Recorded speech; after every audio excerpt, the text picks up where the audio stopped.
Good evening. Let's open it. Good evening and welcome to today's meeting of the Governance Committee. I'm Councillor Howard Wollaston, and as our usual Chairman Eric Paddington has COVID and is joining us via Zoom, I will be chairing the meeting. Today's meeting is being held both over Zoom and with councillors present in the room. In addition to myself, the other members of the committee in attendance are Councillors Dominic Bowick, Jeremy Cottam, David Marsh, Chris Reed, Stephanie Stevenson and Louise Sturgis. We also have Parish Council representatives on the committee, Councillors Bill Graham and David Southgate, and the independent member Simon Carey. Parish councillors and independent members are permitted to speak at the meeting, but they are not permitted to vote on the items. Joseph Holmes, Sarah Clark and Julie Gillespie are the officers who will be advising in the meeting. And we also have David Johnson and Grant Thornton in attendance. Welcome. Sadia Owen is in attendance as the clerk to the meeting and Gordon Oliver as a Zoom host. If we hear the evacuation alarm this evening, we must leave the building immediately. Please proceed via the safe emergency exit route, which will be shown to us by the trained officers present. Please follow any instructions given by the trained officers present. The assembly point is the car park of the Dolphin Pub. Do we have any apologies? We do, Chair. We have apologies from Councillor Ian Cottingham and Councillor Owen Jeffrey, but we have Councillor Stephanie Stevenson sitting in for Councillor Cottingham. Thank you. Do any members have comments on the minutes of the first meeting, which is the special meeting? I do have one. It says councillors are absent, Councillor Howard Wollaston. I'd prefer it to say Councillor Howard Wollaston was absent owing to a conflict of interest or absented himself. I want people to think I just didn't turn up.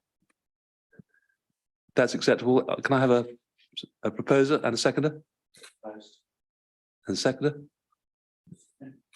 Okay. That's passed. I'll sign those. We need to ask members to vote. Oh, sorry, so sorry. Can we vote on that, please?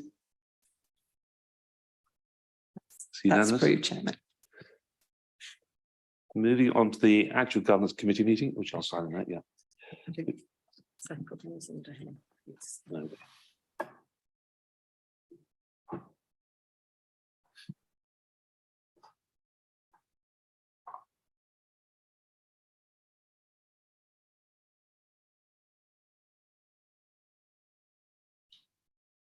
Thank you.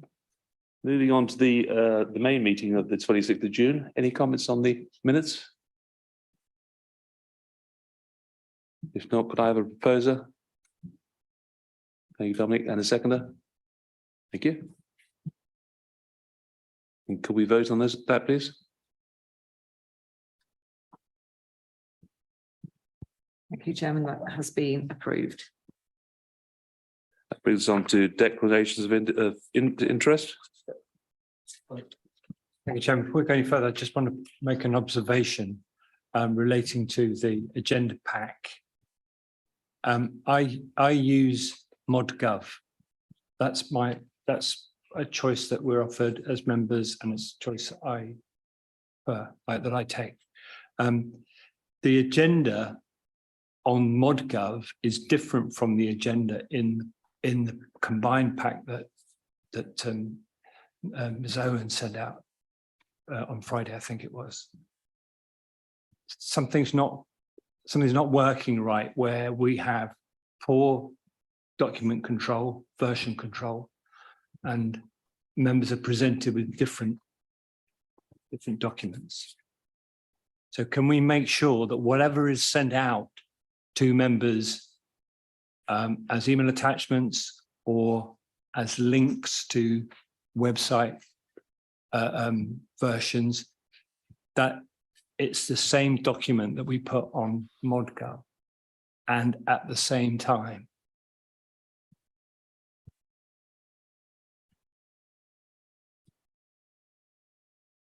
Sorry, Chair, I confirm I hear what Councillor Burke said, and I will take that away and speak to the team and confirm to members if there is any issue, but I accept that we want one pack that everyone can work from. Thank you.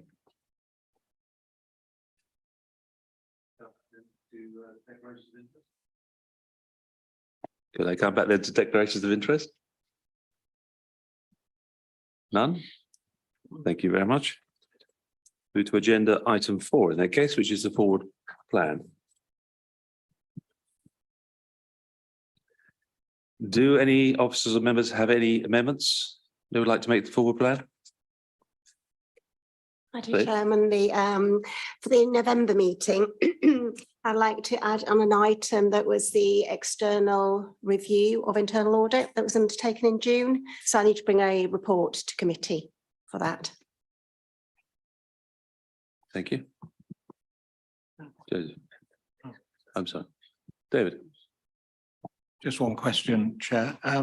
The reference to the constitutional update and which is also mentioned later on in the agenda for the constitutional review task group, is that still, as it were, running from before, or is it going to be a new group that this committee will elect, or how will I can't remember how the original one was selected or elected. Neither can I. A while ago. Sorry, so yes, it is something that we were. The intention is to reconvene. Clearly, we have a new set of members, so we will need to have new nominations in effect to that task group, which will need to come through this committee. And what I would suggest is that if the different groups could nominate members, so that there would be, I think, 3 from the ruling group and then 2 from the opposition, and yeah, whether that's kind of 1 from the Conservative group, 1 from the Greens. But I think that needs to come through this group. If people could nominate people to sit on that committee, I think it has been, and Councillor Marsh, you sat on that task group, sorry, it takes quite a lot of time and it's quite involved. So I think that the request for the groups to nominate members is or to enable members to consider whether they have the time and kind of capacity to continue that. We are largely there. That said, the Constitution should always be on a kind of rolling review anyway. So I would anticipate that even once that big overhaul is completed, we will still need to bring regular updates to this committee, and that there will be continually points of learning and things that we want to do differently. So I know Councillor Brooks, who is my portfolio holder, has already identified some tweaks that he's indicated they would probably like to make to meetings. So I think if the groups could put forward nominations, and then I think we can approve those at this group, and then with a view to meeting early in the next year. Thank you. Thank you. Any other comments? Thank you, Chair. And just say for the November meeting, there'll be a Treasury Management mid-year review, and just for the January meeting, the investment and borrowing strategy as well. Before it heads off to Council, we will update the full plan for those. So. No other comments? In that case, we could move on to item 5. And Mrs. Clark.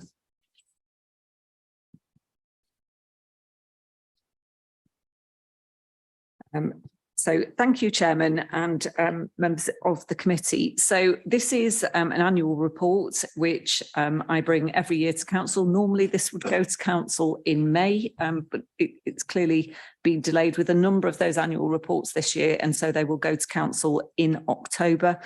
I think this is a report really relating to conduct and ethics in the district. My conclusion remains that standards are overall good within this district. And I think the report really notes the work of the Governance and Ethics Committee and of the independent persons that we have. We have 3 independent persons appointed to the committee in relation to standards, Lindsay Appleton, Alan Penrith and Mike Wall, MBE. Our independent persons are very proactive and have assisted a lot with the complaint. So that is to be noted, and with thanks to those members. I've also, there are details in here regarding the register of interest. So following the elections in May, all members of this council completed and returned their declarations of interest, which are clearly, well, it's a statutory requirement that they are completed. We've also collated those that we have received from parish councils across the district. In terms of standards complaints, members will note from the table that appears at page 22 of that will be the combined agenda, that last year we received 22 code of conduct complaints, which was quite a significant drop on the year before when we had 32 complaints. Also, we had only one referred for investigation last year, and there were 3 referred for informal resolution. The learning points arising from complaints, so generally we'll look at those to see if there is any particular trend or patterns, sort of anything that kind of indicates perhaps a point of learning that we can take forward if there are any particular challenges. And I think generally that there isn't any pattern to those. I think social media remains a fact that appears in many. That isn't going to be something that is unique to West Berkshire Council. Members who attended the training recently will see that the most high profile complaints relating to members' code of conduct is generally in relation to code of conduct, in relation to social media postings. We have referred there in the report to the length of time that a number of investigations took to complete, and certainly they were longer than we would anticipate. They are longer than the timeframes indicated in the code. And I think that I don't want to go into the particular details. There were reasons involved in there that are not all within the control of the council. However, what is within our control, and a point of learning that the team have taken away, is that officers, if we are experiencing delays, then we need to better communicate with the parties to the investigation. So be that the complainant, the subject member. So where we are facing challenges, that we just make sure that all parties are kept up to date with that and the likely timescales. Finally, in terms of gifts and hospitality, I think that the rules on gifts and hospitality, which appear in Appendix H to Part 13 of the Constitution, are really important, because the council needs to be able to demonstrate that no undue influence has in effect been applied to the council in its decision making, and applied in a way that may impact adversely the allocation and use of public funds. So the gifts and hospitality requirements are very important.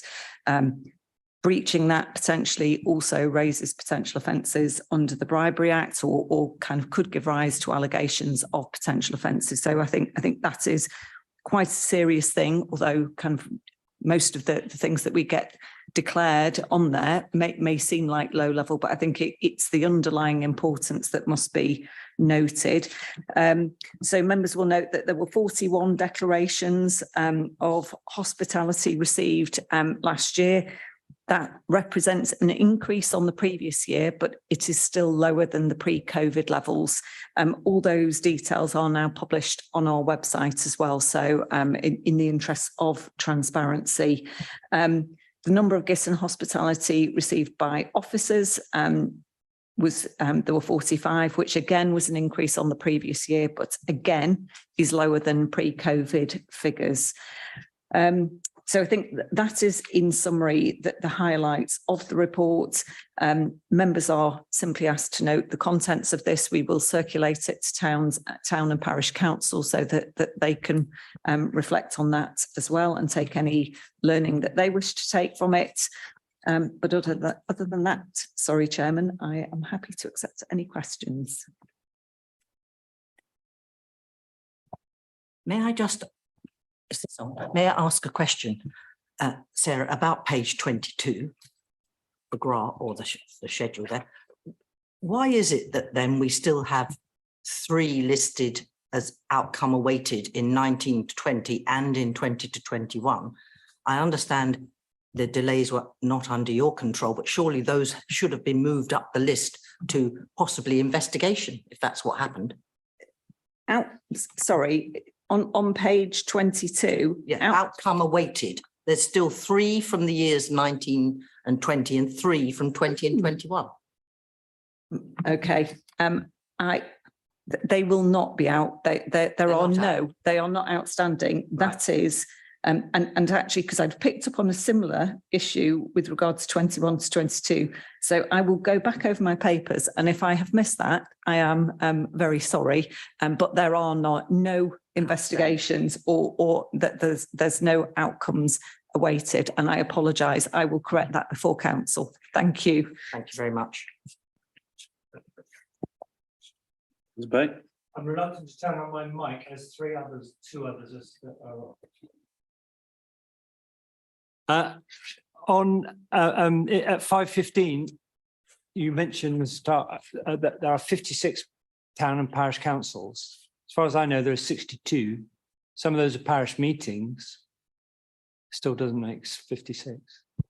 Yeah, so I believe because parish meetings don't have elected members, so there will be different rules applying in terms of the requirements around code of conduct, declarations of, declarations of interest, etc. So because the parish meeting in effect is the residents of the area rather than councillors. So there's 7 of those, so still one shy.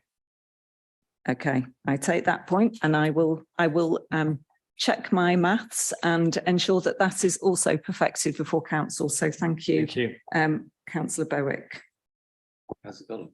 Thank you. Just an aside, we now have changed our name to Governance Committee, but still in the papers, we refer to governance and ethics.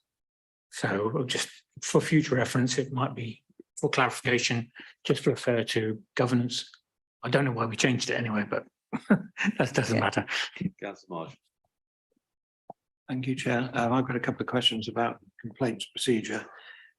This echoes a question that was raised at the executive the other night, and we didn't hear the reply because the member of the public who asked it wasn't present. But is it completely acceptable for complaints to come against members from anywhere, including outside, people who, for example, don't live in West Berkshire and have no connection with West Berkshire? Because it seems to me a lot of work for officers, time and expense at a time when we're not flush with money, for what might well be a vexatious complaint.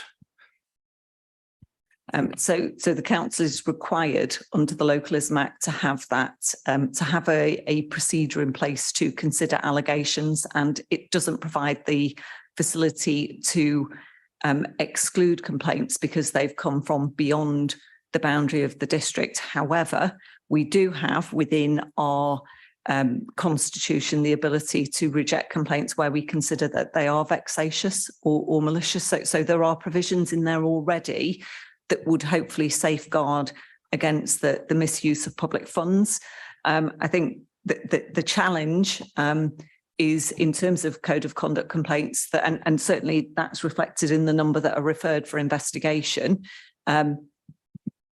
People can make complaints against members, and if they do, we have to treat those all kind of on the same basis. So I think, it is an unfunded service, and I think quite a lot of, sort of certainly historically, we will get complaints about planning decisions, for example, at parish councils or even at the district council, and they're not really about conduct matters. They are because people are dissatisfied with the decision made in relation to the planning application, and the only kind of route for them to express their frustration or disappointment is through this complaints process. So I think historically we get a lot of those, and again, we will hopefully sift those at the initial stage.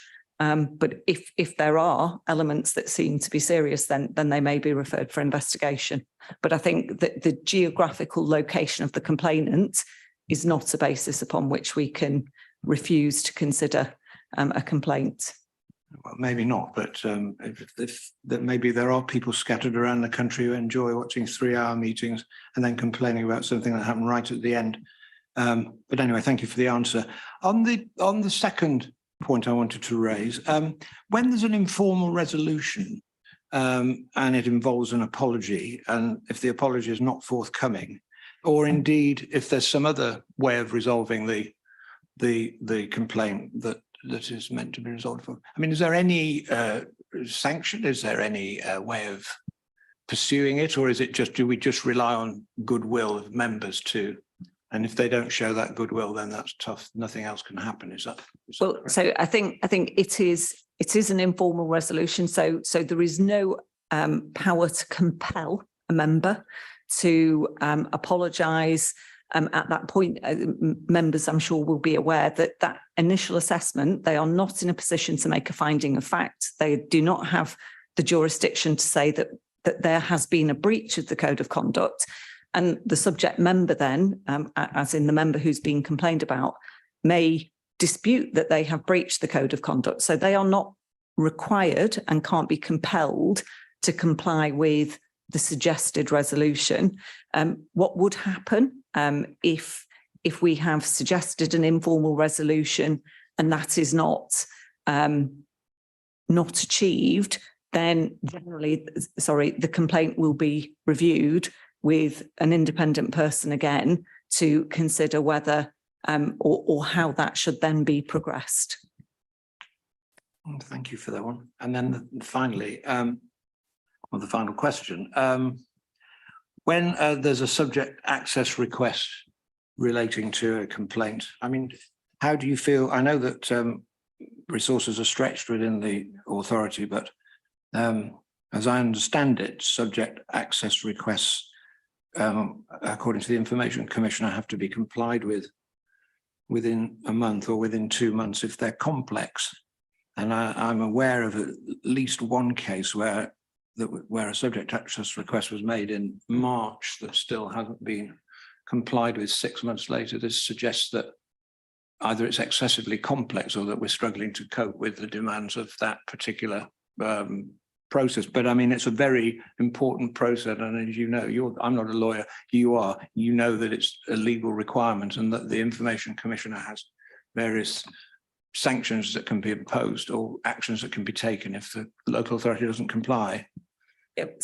So you are correct. A subject access request is, we don't have discretion about responding to those. We are required to respond to them. I suspect I know which one you are referring to, and I will speak to the officer who I know has been managing that, and I will provide an update to the person who made that request. So I think I'm not getting into the specifics. I think that there have been challenges across the authority. We've seen an increase in demand and we have had difficulties recruiting into various posts. So I think there are a combination of factors that have resulted in delays in responding to those, but I wasn't aware that was still outstanding, if that is the one that I think you are referring to, which had presented some unique challenges. Thank you for that, and thank you, Chair. Just one more point I want to make. First of all, nothing I've just asked about was in any way intended as a criticism of any officers, far from it. As I say, I know that the officers are stretched in the current climate. I've got a view about the code of the way these complaints happen, and I wonder whether we could take it further. That's just my thoughts, but from my experience as a member for 4.5 years. But to be honest, I'm not sure that the code of conduct is actually fit for purpose. It talks a lot about respect for councillors, and yet we see, particularly on social media, a lot of not much respect.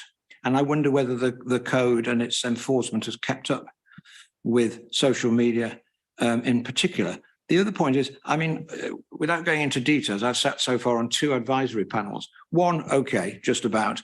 The other one seemed very trivial and spat really between 2 members at a meeting. And it was astonishing to me that it took, months of investigation and the independent inquiry and all the rest of it for it to reach the advisory panel. So, and yet, okay, it's subjective to an extent, but worse things have happened and nothing has happened about them than relatively minor matters that have got as far as the advisory panel.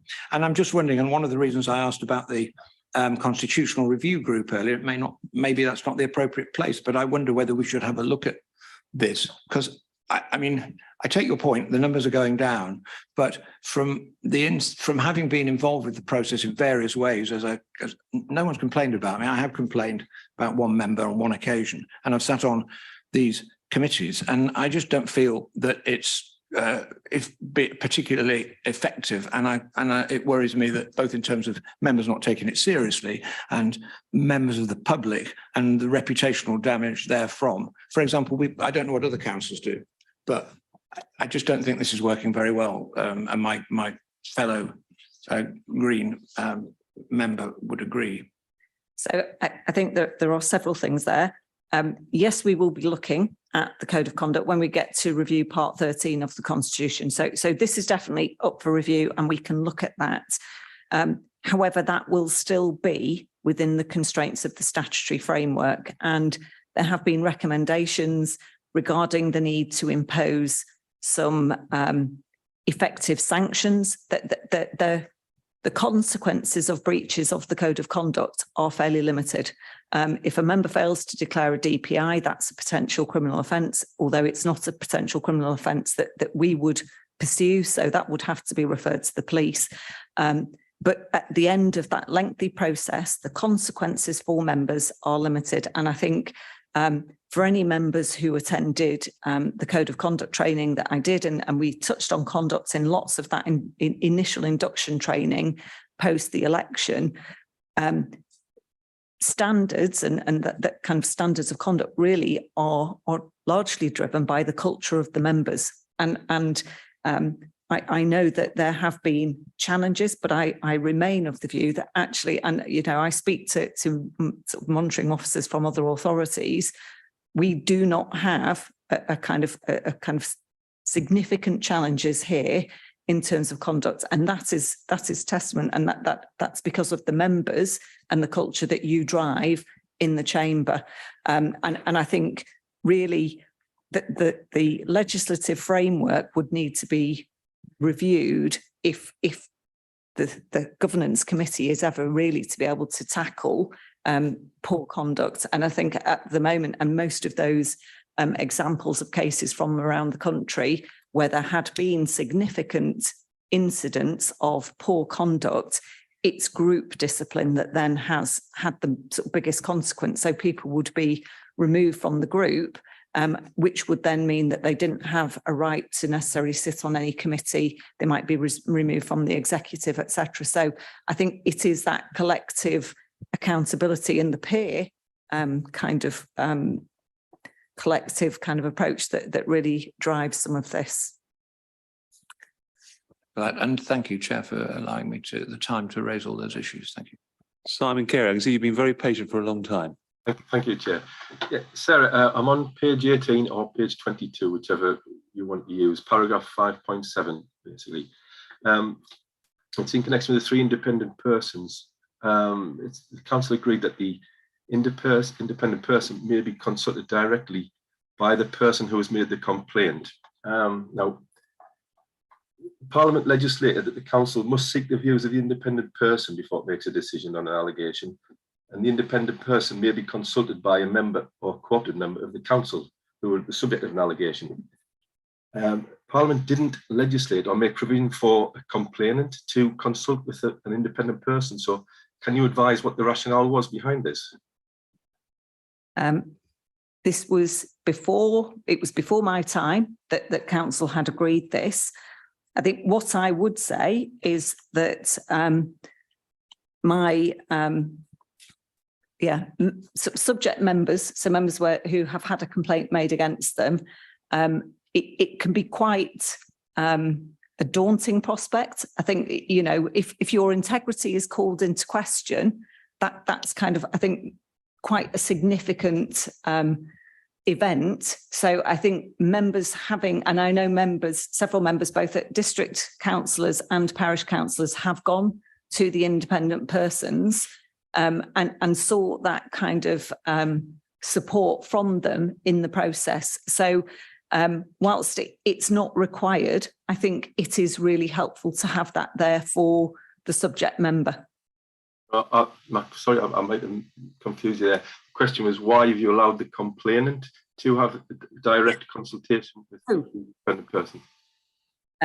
Well, again, yeah, so I'm not aware of a complainant ever approaching an independent person. And as I say, these are the rules that were agreed by council before I was the monitoring officer. And we can certainly look at those. And I will note of the question that's been raised when this is reviewed by the Constitution Review Task Group. But my concern is that the complainant would receive all necessary advice from the monitoring officer. They've set out their complaint, and that is what the council will consider. Nothing, until the council monitoring officer contacts them again. If the complaint's dismissed, then that's the matter for the complainant to take up with the monitoring officer. The concern is that there could be a scenario where there's 3 independent persons all involved in the same case, one being consulted by the monitoring officer, one by the subject member, and one by the complainant, and there can be differing views between those 3 independent persons and the monitoring officer. There can be 4 different views, and this can cause probably unnecessary problems further down the line, and could highlight a failing in the process. And not sticking to the legislation to the letter could make it difficult to defend any challenge. And that's my main concern here. There's a risk. Yeah, so I note what you are saying, and we can definitely review that. I think the independent person, where they have been consulted, that I don't think that they won't advise on the substance of the complaint. They will advise on process, and I think it is the monitoring officer at the initial assessment stage. It is the monitoring officer's decision. So the monitoring officer will consult with, and so I would take those views into account, but ultimately it would be my decision, and as you say, it would be my decision to defend if challenged on that initial assessment kind of stage. But I definitely hear what you say with regard to that kind of use of resource, and I will take that to the Constitution Review Task Group. Just the added problem there is also Parliament hasn't legislated for what can take place in the discussions between the independent person and the person who is consulting them. There isn't any guidance, as far as I'm aware, as to what the form that discussion will take. So if they're asked a question, they're duty bound to give an answer. And what's your opinion? You've got to give that answer, unless somewhere it is fixed that it's a rigid agenda in those meetings. I think that the subject members, when they have been consulted, have been clear about how they will assist. So if you are clear about the basis upon which you will enter into a discussion, then people can ask a question, but I don't think you are then required to respond to it. But yeah, I think it's a valid point that we need to just take away and review. Next question, it's on page 22, it's table 1. It might be for you, Joseph, this, I'm not sure, is that? Oh. It's actually been approached by a couple of councillors already about it's the table of the number of complaints over the last few years. And if you look at last year, 4 out of 22 complaints taken forward. The year before, 4 out of 32, and the year before that, 5 out of 33. And there's obviously a pattern there, and it has been highlighted in your report. And I just wondered, I think from the council's point of view, 22 complaints, 32, 33, that's a lot. It would be much more preferable to receive 4 complaints that were all upheld rather than 22 where only 4 were upheld, because it takes the council a lot of time to work on a complaint, and whether a complaint's upheld or not, a complaint is still a register of dissatisfaction by a person or persons believing that something's gone wrong somewhere. And I wondered if an analysis of the nature of the complaints that have been that weren't upheld has been looked at with a view to perhaps assembling a list of examples of something that might not necessarily be deemed as a complaint or similar, and attaching this to the members' code of conduct. So it's almost like a filter, like a preemptive filter for anyone, a potential complainant, if they can see what's likely not to be a complaint. We don't want to get rid of complaints because they're necessary, but if they can see that the substance of their complaint is such that it may not even be upheld, that's going to reduce the council's workload and give them better figures in reports. So I think we do that analysis to see if there are trends, and I kind of alluded to that when I was introducing it. And I think what we were saying is last year that there weren't any particular trends. Previously, we've had, and what does happen is you might get 11 complaints relating to one meeting, and it will be a planning issue. And we've had previous reports where I've highlighted that actually planning decisions have been a challenge. That wouldn't tend to be at a district level, it would tend to be at a parish level. So we can give guidance. I quite like the idea of giving some kind of examples attached to the code of conduct. I've done that in other policies that we have that may assist people in their decision as to whether to submit a complaint. However, well, if it works, that would be a marvellous suggestion. So I'm happy to take that away. I will wait to see if that does dissuade anyone from complaining. I think the key thing is just if you're putting some examples like in, I didn't have a rider in, say basically we do not want to put you off registry logging a complaint with us, but just would you like to have a look at this first? It's a sort of a positive way of addressing something that might turn out to be negative. Yeah, and I think just to clarify where you sort of said about the complaints that were upheld, that the four that were kind of either other action or investigation, that doesn't mean that they've been upheld. So they only pass the threshold to go past that initial assessment stage. Thank you, Sarah. Thank you. Anybody else wish to make a comment?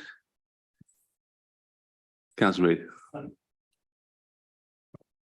Sorry, on 5.5, got the advisory panel on how it's made up by the groups. Who actually were on that panel, and was that a decision under how it's constructed under the previous constitution? Was it agreed on an annual basis? I was just wondering if we could get a bit more. Yeah, so that was agreed as part of by council initially when it approved the process that it wanted to follow.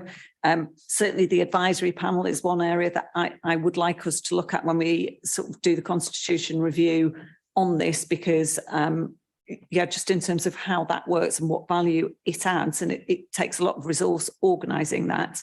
But the membership of the panel is determined by council each year at annual council. So when we have the list of members appointed to committees, etc., the advisory panel is one of those or it's detailed in one of those appendices to that report.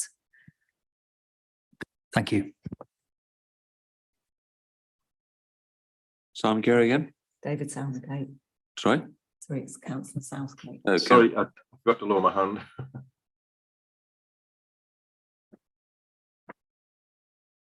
Simon Carey, is that a new hand or? No, sorry, it was an old one. I'm sorry about that. Okay. David Southgate. Where's David Southgate? Oh, there, sorry. David Southgate.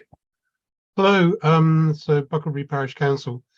I'd kind of observed from the comments you're making that to a degree this is a bit of a one-way street, in that if individuals don't like what, for example, parish councillors or parish councils are coming out with as planning decisions, then clearly they have an ability to complain.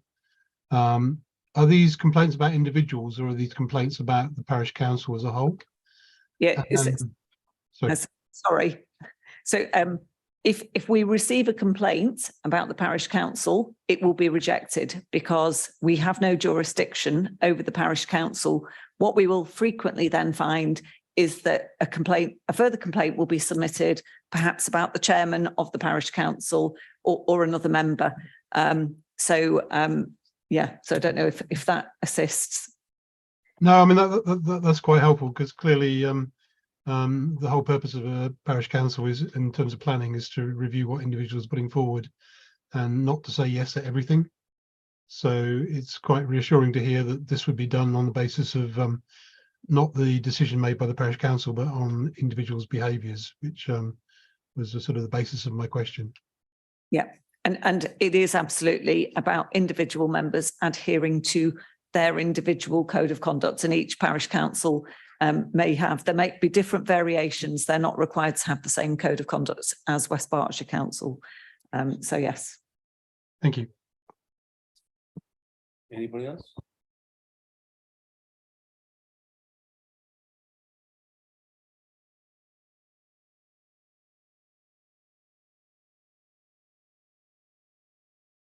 Want to say that again?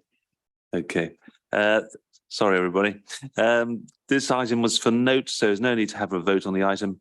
And so we'll move on to item 6. Mr. Holmes. Thank you very much, Chair. So not dissimilar to Ms Clark's reports. This is a review over the last year, so it does refer to the Governance and Ethics Committee as was, and in line with the Redmond review. So that was a review that was commissioned by central government a couple of years ago. It's seen as sort of good practice to do an annual review as to the committee's activities and report that back to full council. This is such a review. I suppose the main standout items are the timeliness or lack of timeliness of kind of getting the accounts audited, which has been discussed at this committee and its previous incarnation as Governance and Ethics Committee quite a lot. Also, last year we had a community governance review, which is comparatively rare for us as a council, and undertook some work as a part of that. And then also right at the end, tail end of it being the Governance and Ethics Committee, we undertook the CIPFA, so Chartered Institute of Public Finance and Accountancy Audit Committee sort of guidance, self-assessment, and Sadie and myself collected the information from that, and we'll bring a paper here in a couple of meetings' time to sort of see how we where we comply against that framework, and for the new committee, once you've had a few more meetings under your sort of wings, that you can reflect more on how the committee works and how we comply against that. Anyone wish to comment? Councillor Stevenson. Thank you, Mr. Chair. Thank you very much for explaining about these delays and that they've been raised by this committee before. I take it this is a nationwide problem because Councillor Reid explained to me that auditors are in shortage, a short supply, and that they will take very lucrative accounts and not council accounts. So is there no way of saying, you know, they ought to do their social duty and take on the audits of councils? If I respond to that. Right. So yes, thank you very much, Councillor. Excellent question. One that has been taxing the government for quite a while now. So as you rightly point out, there have been a number of delays in local public audit in local government. So I think for 21-22, only 12% of audits have been signed off. And a whole range of reasons, undoubtedly the sort of pandemic was in the mix there that we have discussed at this committee previously. Certainly before the pandemic, it was absolutely sort of par for the course for the figure of audited local authority accounts to be around like the 90-95% mark. So it was certainly an outlier if the auditors and the council didn't get their accounts to the auditors on time, or the auditors sign them off on time. There have been a range of issues in the mix there, not just the pandemic, but much greater oversight by the Financial Reporting Council. So a significant additional focus for external auditors to look at infrastructure assets. So for us, those are things, you know, David's here from Grant Thornton, so our auditors spent much more time looking at the useful life of bridges, bollards, roads, things that we are pretty unlikely to ever dispose of, but which the sort of regulatory framework determines greater work on. And also one thing slightly different in Berkshire is Windsor and Maidenhead run the pension fund on behalf of all the other Berkshire authorities, and there have been some delays to their audit, which then does impact on our audit. And then if there's any changes of that audit, those then have to be reflected back. I don't think anybody in the sector would agree that we're in a satisfactory position. There's very little that I can do to sort of get Grant Thornton to sort of immediately audit our accounts above a whole range of their other clients. It's not particularly related to, it's not related to any one firm over any other firm. But you know, so there's a wide range of issues which both DLUC are looking at the moment, so the Department of Levelling Up Housing and Communities, and at the moment there's also a parliamentary inquiry going on through the Levelling Up and Housing Committee, who they've already had 3 oral sessions already asking a variety of external auditors, practitioners, sort of some of the experts in public audit around why this is happening, what can be done. I was only at a conference last week where they were talking about will all accounts going all the way up to 22-23 be disclaimed. Now, a disclaimer opinion in local government is totally out of the ordinary. I think there's been one, Dave. I think Slough is the only one that I can ever think of that's happened recently. There is talk of, do you just disclaim all accounts up to 22-23 and we all kind of start again? I'm quite uncomfortable with that position because we've got all our accounts prepared on time, and that would seem really difficult. And Mr. Johnson and I were only discussing this just beforehand. That doesn't seem like a great place for kind of local stakeholders to have a view of our accounts at all. Sorry, that wasn't quite like maybe the answer you particularly wanted, but a bit of a brief sort of rundown of what's happening. Councillor Cottam. Thank you. A question. I mean, is it because there's such a limited number of accountancy companies available? I'm going back from memory that, you know, it's like about 3 or 4 large bodies are on the choice of on the list given us. I mean, well, you know, I'm in the world of competition. If we had half a dozen or 8 bodies to choose from, then maybe this would stimulate a little bit more competitive attitude to getting them on time. Yeah, so I respond to that. So our audit of our accounts, the procurement of that is run on our behalf by the Public Sector Audit Appointments Body, which is, sorry, I'm trying not to use acronyms here, which is then part of the Local Government Association. So following the abolition of the Audit Commission, who used to run the procurement of external audit on behalf of all local government, where there was a mix roughly of 30% in the external market, 70% by Audit Commission staff, and Declaration of Interest. I used to work for the Audit Commission. That abolition then meant that all of external audit was all done by private sector firms. And yeah, as I said, the Public Sector Audit Appointments Body does that on our behalf. That's a full council decision. It's made at full council, I think, last year for the latest round.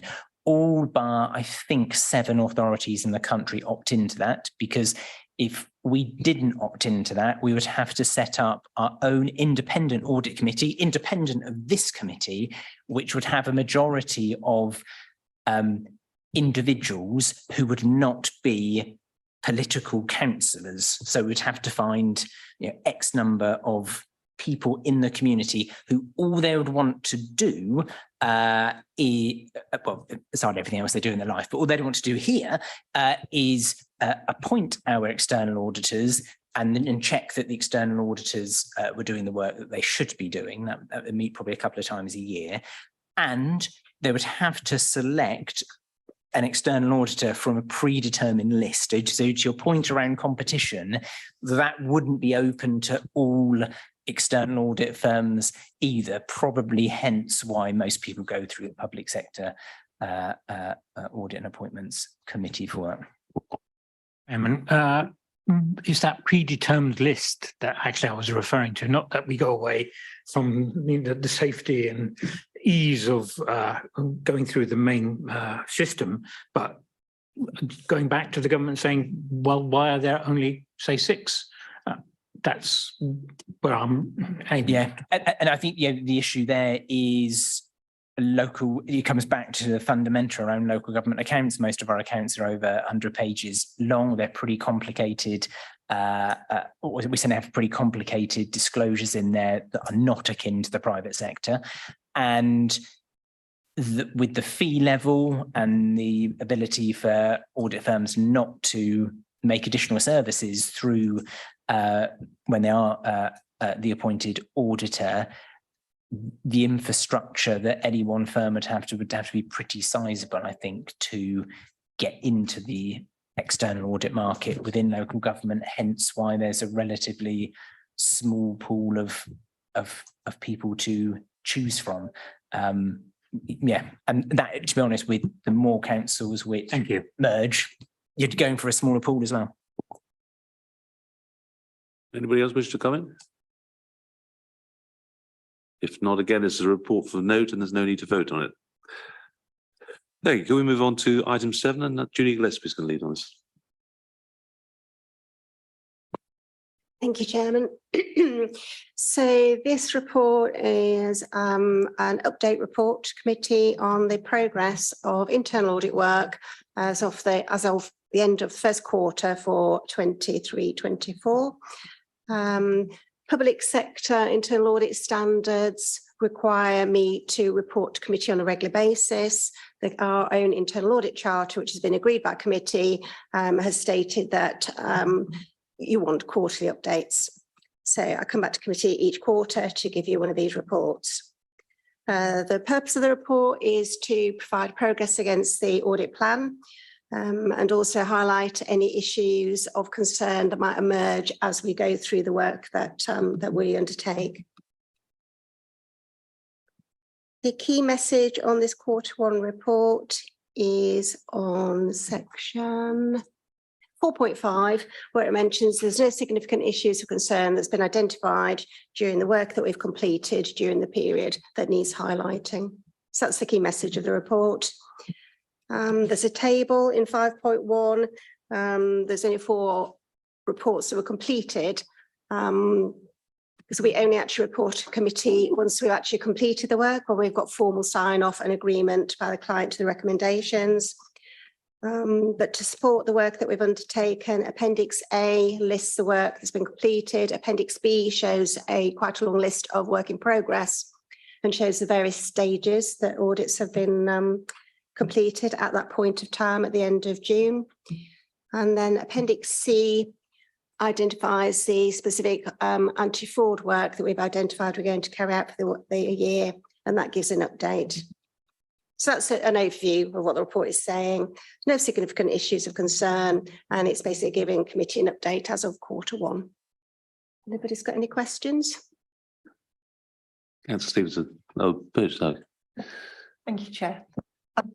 Can I just ask where you have the grading, so very weak, satisfactory, etc. Is there a scale within each of those? So could you be kind of a weak to just verging on satisfactory, or is it just a satisfactory mark, or could you be at the top end of satisfactory going into well controlled? You can. It's professional opinion that we identify which of these categories, but it's also supported by a scoring methodology. And that links into the significance of the weakness that we've identified and the number of weaknesses. And we calculate a scoring that we then use to check our professional view. So yes, it could, you're right, it could be at a high end of weak or low end of weak, but we don't, because that could get quite complicated. So we just give one of the overview scores. Okay, thank you. Simon Carey. Julie, just on page 34 of the document itself, under the heading risk management at the top of the page, you state there that recommendations are made to provide mitigation during audits. And you say, how were these recommendations followed up, and are they always carried out? We have a follow-up process for any reports that are less than satisfactory. So there any opinion that comes out as weak or very weak, we carry out a follow-up, and that's carried out 6 months approximately after the report was finalised. We do not follow up every single recommendation, we follow up an audit. So something that's given a weak opinion, we'd go back and look at all the recommendations, carry out testing, have discussions, and then we'd make an observation. Do we think enough progress has been made that control framework now is satisfactory or above? But we do not follow up every single recommendation. We'd concentrate on significant ones, we concentrate on the moderate ones, but it's just to get a feel for, are we comfortable that control framework? We're comfortable with it, but we will not follow it up to the nth degree. But you're not, at your next audit, are the observations not discussed at the next available audit, or perhaps the next annual audit of the same sort of section that you're looking at? Do you have some, are they ever brought up again, the observations? Yes.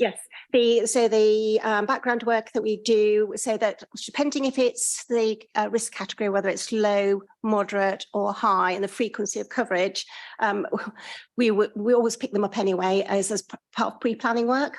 we always revisit the previous audit report. But obviously, if it's a high risk, we'd revisit it more frequently. But we always go back and revisit what we said previously, and especially if there's a follow-up. And what did we think at that point in time? Are you often or always or never given good reason why they haven't been addressed? There's obviously a good reason, and there's always the obvious reason, but are you ever given good reasons why they're not addressed, and maybe perhaps something more beneficial has been improved upon, as you know, not just acting on your recommendation, perhaps they've improved on it? Is there any sort of rapport like that? This is why we haven't done this to the auditor, basically, or is it something that's in abeyance, it will be dealt with at an appropriate time?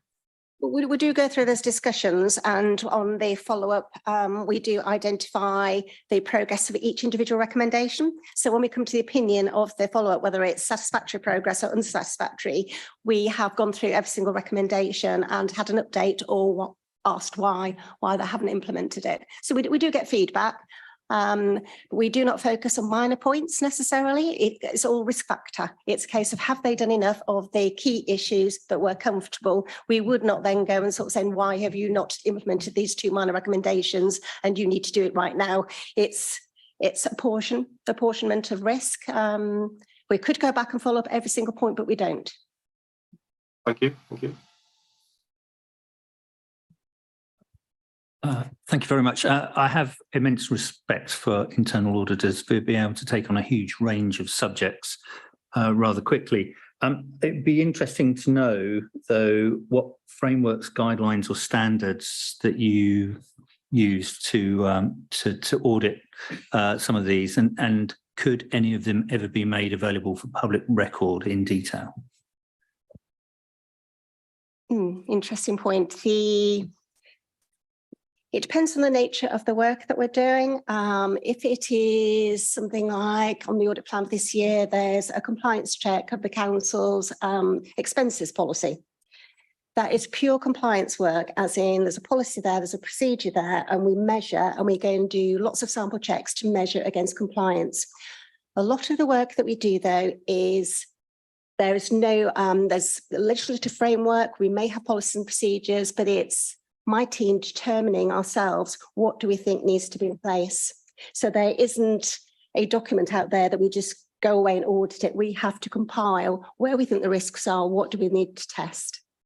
Once we've done that piece of work, as long as legislation doesn't change, as long as management doesn't change, as long as processes don't change, we can use the same scoping again, but there's so much change that we have to constantly revisit, are we focusing on the key risks? But a lot of these, we call them audit programs. We have to start from scratch with them. They're not out there. I'm part of the Institute of Internal Auditors. They make available some common themes and audit programs and works and key areas to focus on. But that'll be high level and generic, because we're focusing on what happens in the council. We always need to bear in mind, what are we doing here? And are we testing the right controls and risks for the council? If I just back on that as well. So Julie mentioned as well that you get a report back where we've had first the Chartered Institute of Public Finance and Accountancy. They've done an external assessment of our internal audit function. So that report will come back to the next committee as well. So to give you some assurance around that overall framework as well and how internal audit works, we commission that independently outside of us to then give you as the committee a view, well, their view as to how our internal audit team work as well. So it's not just Julie saying this is how it is. So just a supplementary on that. So for things like ICT, IT asset management, there's obviously an ISO standard against that for IT security.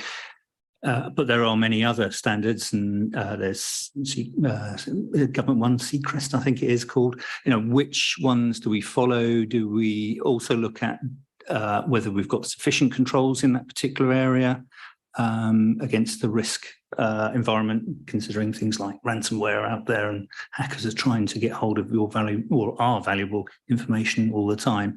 So it'd be good to get some sort of understanding how that is thought about before the audit starts. That is quite a complex question, because that's basically what our profession is. It is us going away thinking, what are the key risk factors? What we look at is there any external legislation? Is there external pressure or ISO standards. So what we need to find out is what external pressures are for the council to comply with. Then we look internally, have we set policies and procedures that meet the requirements of that external pressure, legislation or professional standards? And then we look at, say, we're looking at the framework internally, have we set something appropriate to meet those external requirements? But then we're also looking at the next level down of, are we actually then complying with it? Are people doing what managers think they're doing? So you can set that framework, but actually then what's actually happening on a day-to-day basis could be totally different. So we're looking at the framework, we're looking at compliance with external requirements, we're looking at compliance with internal requirements, and we're making sure, and then we do carry out sample checks to make sure we're actually doing what managers think the teams should be doing, if that helps. Brilliant, thank you. Councillor Southgate. Hello, could I ask a question, please? Appendix B has a number of audits that relate to the previous financial year, as well as some for this. There's a comment here that those in the previous financial year will be completed by the end of next quarter.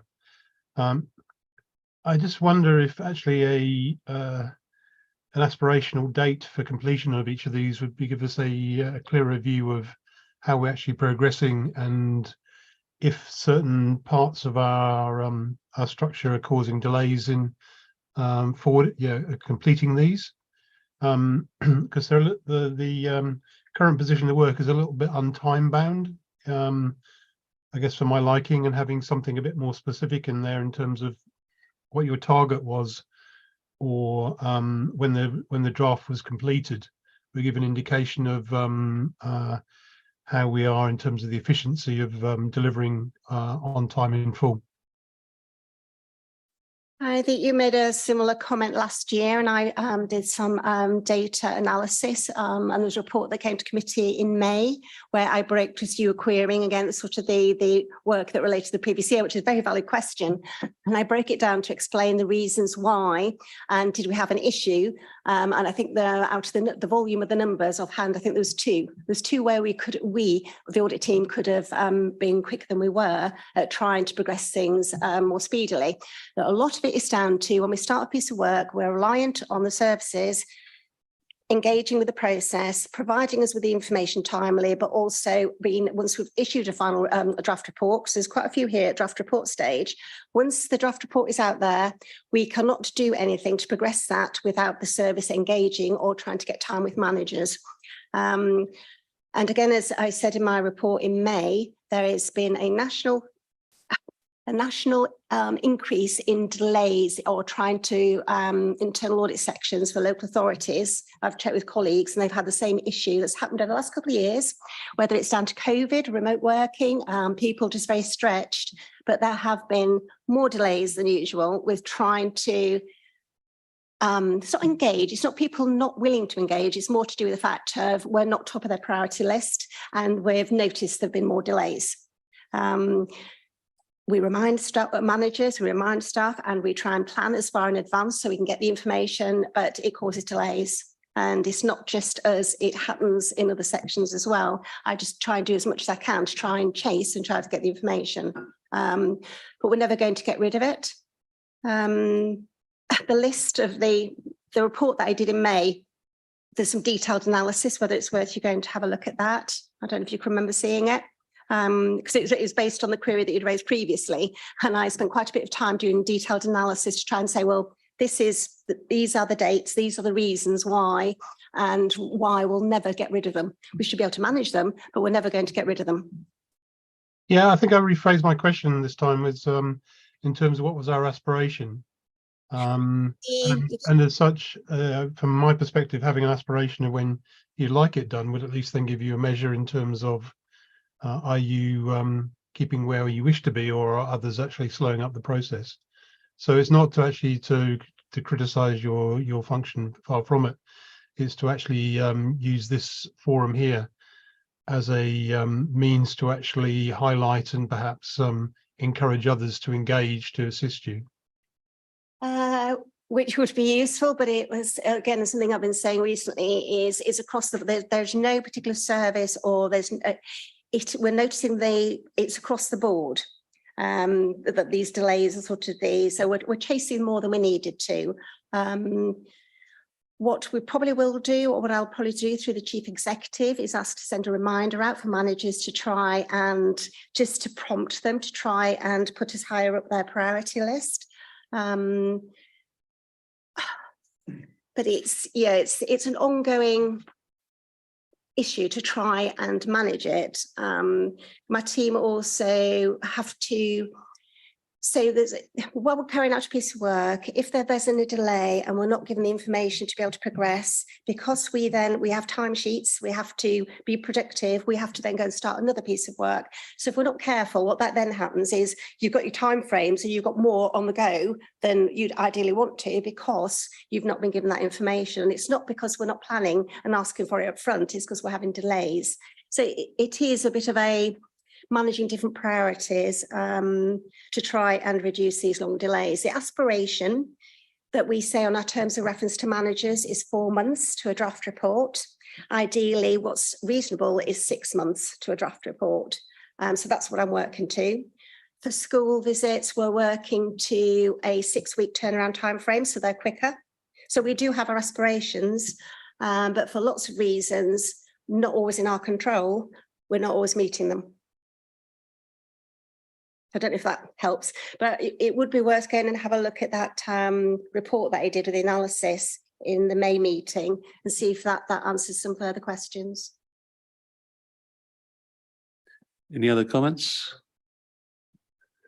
This recommendation is also to note for the report only. There is no need to vote on the item. So could we move on to item 8, which is the external annual audit report? Shannon Coleman-Stort is meant to be presenting it, but I assume, Joseph, you will be. I will be. Thank you very much, Chair. So this is the final report from Grant Thornton for the 2020-21 financial year. And in respect to their opinion on the financial statements, it's sort of two halves to that. One is on sort of true and fair basis of the accounts themselves, which are attached here, but that report went to the last governance committee in June. This half is on the value for money side of things in the main, and sort of wraps up their sort of overall work. You can see in the summary their sort of revised to follow paper appendix A on their annual audit report, sort of their findings from their value for money work in respect to 2021, and on the depending on the audit committee's view, if this was approved, this would then close down the 2020-21 account, subject to some signatures, etc. Mr. Johnson is here from Grant Thornton as well to answer any questions that members may have as well on their work.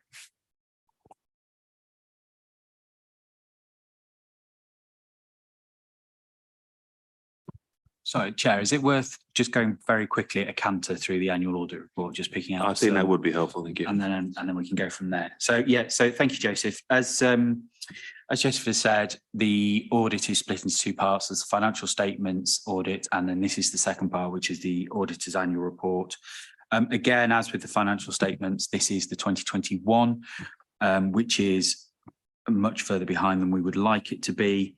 And to sort of address that in some way, members will hopefully notice that the recommendations we've raised, we've tried to sort of throw forward to future arrangements so that we can pick those up going forward. This has been updated since the original draft, which members won't see, but management have, in terms of addressing some of those issues that have come out recently.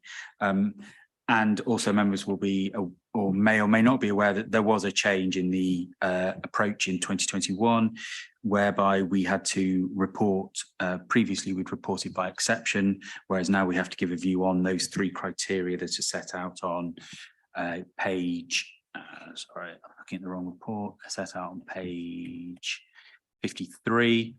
And I think the key thing to recognise from that is the conclusion. So you'll see the key below, which if it's red, it's bad, as in all rag rating. And here you'll see you've got 2 yellows and a green, which is a good outcome in terms of those weaknesses in arrangements. I think the key potentially on this page, on page 53, is in the financial sustainability, is the second paragraph, and recognising in terms of that throw forward, the reported overspend that went to council recently and the measures that have gone forward to just sort of demonstrate that we do try and keep up to date, that we are trying to make this as relevant as possible, whilst recognising the reporting requirements for us are for 2021. I suppose the other thing to recognise in here that isn't in here is there was obviously a change in regime after the recent elections, a change in the controlling party, and that will again be considered in future reviews. As Joseph has said, we've finished our work on the 2021 statements, so we look to issue our opinion very, very soon, and that will close that down along with this. A few comments. The commentary on what we've done for financial sustainability starts on page 56. Again, recognising that the year that this relates to is a very different landscape to that we now find ourselves in. March 2020, of course, was the lockdown, so 2021 was very much in the COVID sphere. And obviously there were different financial requirements, well, not different financial requirements, but a different financial landscape in terms of the outturn and the funding that was received and how that was managed going forward. Not going to go through the commentary per se, because that's for you to read when you wish. I suppose the key parts are those recommendations. The first one is on page 61. And this is around the property investment strategy. We've obviously had conversations as the auditors with Joseph and the executive and the management team about their investment property strategy. There has also been a massively increased focus on investment property. We only need to read about Woking to understand the trouble that councils can find themselves in. So actually, what could be seen as a conservative approach, potentially, given the way that SIPFA were directing councils and the restrictions put on PWLB loans, pulling back from over-investing is probably, in hindsight, a good idea. So this is more looking at how those investment properties that the council owns now, which are working reasonably well, are managed and the risks are reported going forward. The second recommendation on page 62 is around, it talks about sufficiency statement for children and young people. It is focused in on that. I think what members will be aware of and what we would probably focus on is that wider pressure that demand-led services are now placing on the council. And you will have seen from the budget report that the number of people in adult social care is higher than the forecast. That is not to say that volume equals more cost, because you can have a smaller number of higher cost cases, which you just cannot forecast, and therefore that leads to greater pressure. And the other pressures that people are aware of, such as recruitment of staff, the high cost of care, and the general difficulty in forecast. I think it's worth saying at this point that this report is 2021. Again, sort of in parallel with the financial statements, we recognise that this length of delay is not sustainable, and therefore for a VFM point of view, which is perhaps more manageable, the next report will cover a 2-year span. So it will be 21-22 and 22-23. But I suppose, just to make members aware going forward, the financial sustainability and the potential deficit position in the forecast outturn, albeit we are still 6 months away from the end of the year, will be flagged as a potential significant risk. You will see at the back of this report what the implications of those different types of risks. We can issue 3 different types of risk. They are, I always have to remind myself, statutory, key and improvement. improvement is a best practice. Key is you really need to look at these. Statutory requires more involvement from the council in terms of what has to be done and how those are formally managed. I'm not saying that's where we get to, but where we identify a risk of significant weakness, we will then start looking at those more, I don't want to say onerous, because that makes it sound like it's hard work, but those more sort of rigid statutory requirements in terms of monitoring.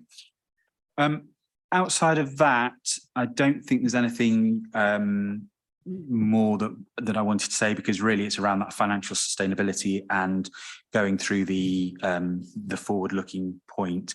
The only other one I would say is page 66, which is around the optimization of the finance system. We have had issues, and I'm sure Joseph won't disagree, or I hope won't be surprised to say, where ad hoc runs reports that are required to be run for financial statement purposes, we have had difficulty in terms of testing those and making sure of completeness. So, you know, one leads into the other in terms of moving things forward. There are some comments on COVID arrangements on page 69, sorry, recognising the period to which this related. And again, you will see under financial sustainability, 12.3 million of emergency funds from central government were provided. Again, when that is removed from councils, it is not a surprise to see that the strain on financial resources is increased massively.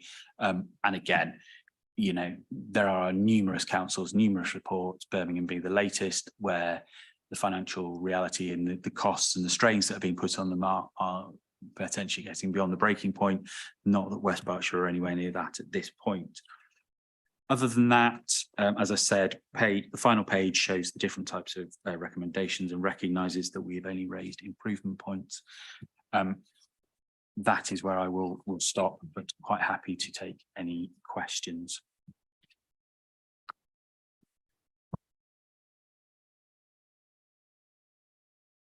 I've got a three-part question here and general observations. I'm very happy to hear that you're looking at this current situation, because it's quite concerning. And I think we, as risk, this is probably our top priority.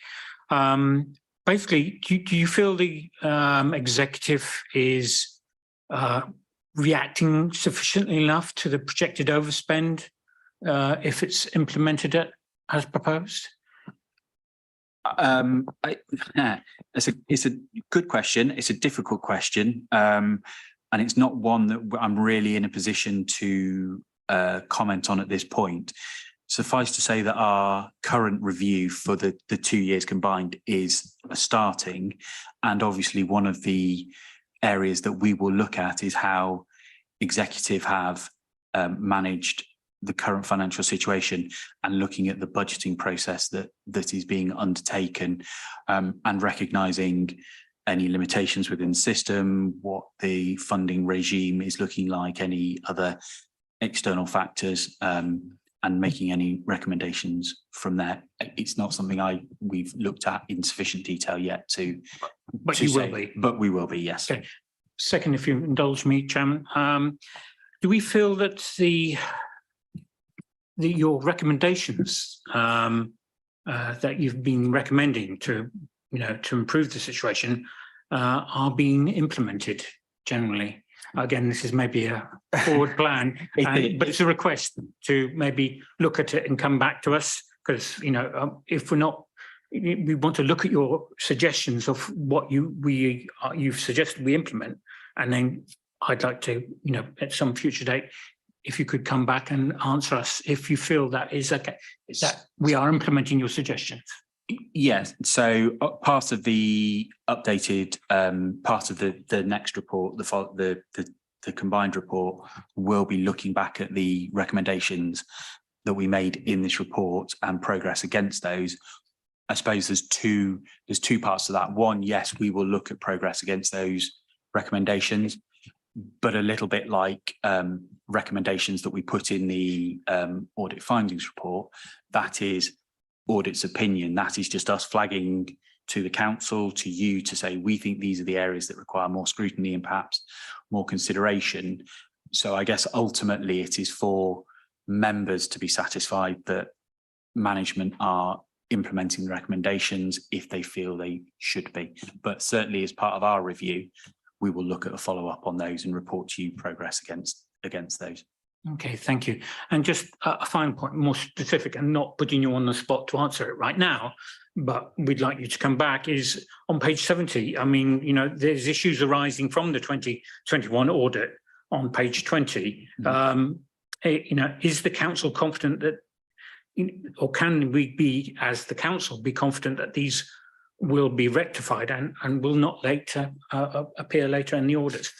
You know, so it's again, not a real-time question. It's coming back and asking you, are you happy? Because you're here to help us and we must react to what you're suggesting. And that is part of the audit process. I suppose it's twofold. It's to identify those areas that need adjustment within the statement of accounts, and it's also to provide assurance to members that in the end the accounts give a true and fair view.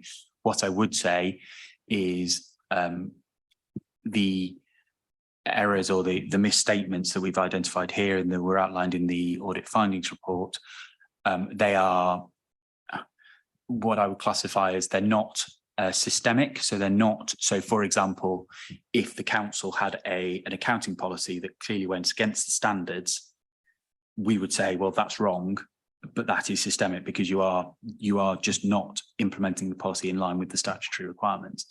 These are not those. These are errors or issues identified as part of the accounting process, putting the accounts together. Some are human error, some are system limitations, you know, some are historical things that are rolling forward that we just pick up as we carry out the audit. But again, these are things that we've raised recommendations for, and again we will follow up those recommendations to our 21-22, which still seems a long way behind process. But that again, the audit of the 21-22 financial statements has started and we are partway through that audit already.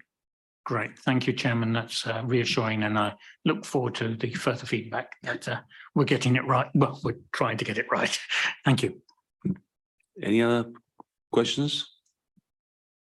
We can't see any, none on the screen. In that case, we need to a proposal and a seconder to approve the recommendations set out on page 45 of the report. So proposed, Chairman. Seconded. Councillor Burke, thank you. The recommendations are the authority to approve the 2021 financial statements is delegated to the Council's Executive Director for Resources, the Section 151 officer, in consultation with the Chair of the Governance Committee, adjusting the financial statements to the changes included within the Grant Thornton reports and updated for revised signatures of the new political administration. And that the committee approves the letter of representation included in Appendix B. Could we all vote, please? Thank you, Chairman. I can confirm that reports and recommendation have been approved. Thank you. That brings us on to the final item of this evening, which is the Internal Audit Annual Assurance Report for 2022-23. And Judy Gillespie. Thank you, Chairman. So this report is one of the key bits of work that I do for the year. The key purpose of which is my professional standards require me to report annually to those with charge of governance of the council and report on an opinion of how effective I think the council's governance, risk management and internal control frameworks are. And this in turn should support the annual governance statement, which Joseph prepares. So the key message of the report is set out in section 4.4a, which is where it states that from the audit work that we've undertaken and other sources of assurance, I conclude that reasonable assurance can be given that the council's risk management, governance and control framework remain robust. So that's the key message. To support that, supporting information of how I've come to that opinion is set out in sections 5.7 to 5.11. Section 8 refers to a potential for issues because of the level of senior management vacancies that we had last year. Although it's not something that we've actually identified or that's been validated through audit work. It's just an observation or a concern but it's not presented itself through the audit work.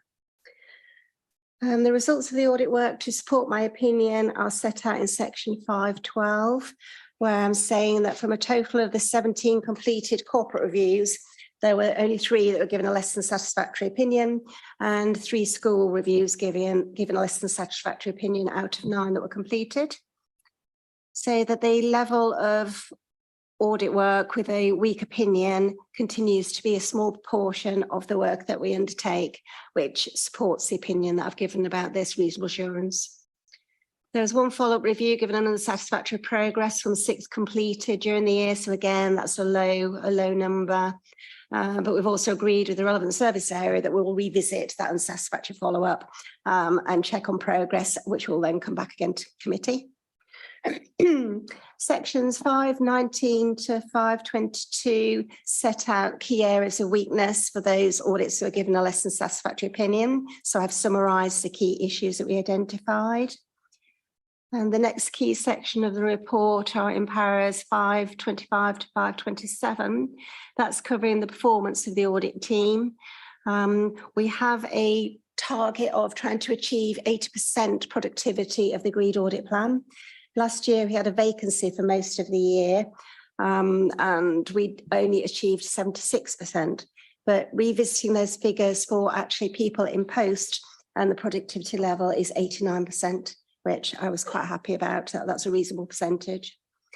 And section 5.29 breaks down the audit plan, the different types of work, and it covers what was planned compared with actuals, and that's how I come to the 76%. The report then goes on to, it gives the appendices that gives the breakdown of work completed, work in progress, and also the anti-fraud work plan update. So it's an overview for the year, but it also gives you an update as of the end of March. So if anybody's got any questions.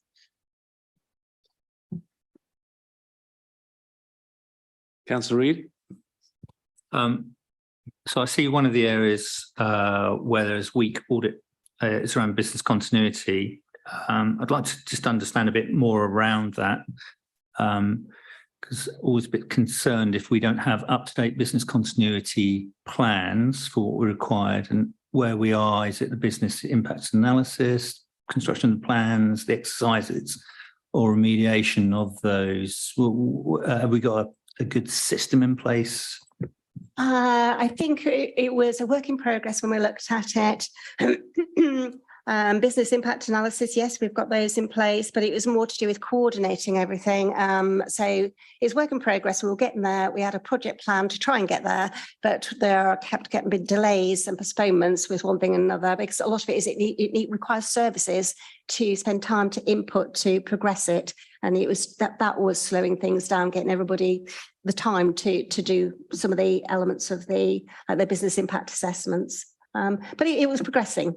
And we're revisiting it at the moment, and we're doing the follow-up at the moment. But so as I was trying to say, is the positive message was we had a framework, we knew what we needed to do, and we're working towards implementing that framework, but there were delays in the implementation. I'm particularly concerned if business continuity plans are getting out of date, which means that they're ineffective when the poor incident commander has to, or whatever we call them within the council, has to deal with getting, triage services back in place and getting departments up and running again so that service can be provided. Is there any way we could get a report of how many of those business continuity plans are now out of date and could potentially be ineffective? I think that, I don't know if it's still the case, but the update reports used to go to corporate board. I don't know if they still do on the business continuity planning progress. So I don't know if information still comes through, Joseph. Yes, it does. Yeah, we get a list of those which are absolutely up to date and those which have a plan and when they were most recently updated. Yeah, we have that. Brilliant. Thank you. Councillor Sturgis. Thank you, Chair. Where there are schools that have had a weak rating, is any kind of support given to them in order to enable them to achieve a satisfactory rating? Not through us. It's the same with the corporate reviews. It isn't up to us to implement the recommendations, but what we would do, hopefully, is we give sufficient guidance in the recommendations, or quite specific what they need to do. And if that schools had queries, or corporately, if anybody had queries and they weren't sure what they needed to do, we would give advice on that. But it's not our role to actually then go and sit with them to actually implement it. Thank you. Simon Carey. Briefly, item 5.8, really the increase in vacancies at senior manager level. It's stated that the situation can increase the risk of instability and lack of management capacity. The issue is not being able to recruit generally, and at senior management level has been flagged as a corporate risk, included in the annual governance statement as an area requiring action, so is a known issue. It's probably more a question for Joseph, but is this something that the monitoring officer would ordinarily be carefully keeping a watchful eye over? If not, is there or should there be someone else monitoring this situation? Yeah, thank you very much for the question. So obviously that overall recruitment piece is for sort of Chief Exec as the head of paid service to have overall oversight. However, linked to the points that Judy raises in the annual governance statement, which came here at the last meeting, we did include this as one of the top 4 risks to us as well. So we're clearly, you pick up on Judy's comments, putting that as something for both corporate board, but also members here to see as a significant risk at the moment. Obviously, since that report was written, we've got our latest executive director for children's education joining us in a couple of weeks' time. That should hopefully start to see some greater levels of sort of permanence within the council. And I suppose the other thing which mitigates the impact, only partially, is that those interim posts are internal interim posts, so they're not external interims, which I suppose assists a bit more with succession planning and with people being able to come up to speed much more quickly than getting somebody in externally. Thank you. Any other questions or comments? In that case, can I firstly thank David Johnson for joining us tonight? It's very kind of you. That clearly brings all the business to a conclusion. And thanks to all who are present for attending the meeting. The next meeting is scheduled for the 20th of November 2023. I declare the meeting closed. If I could remind my members to stay seated until we are no longer on Zoom.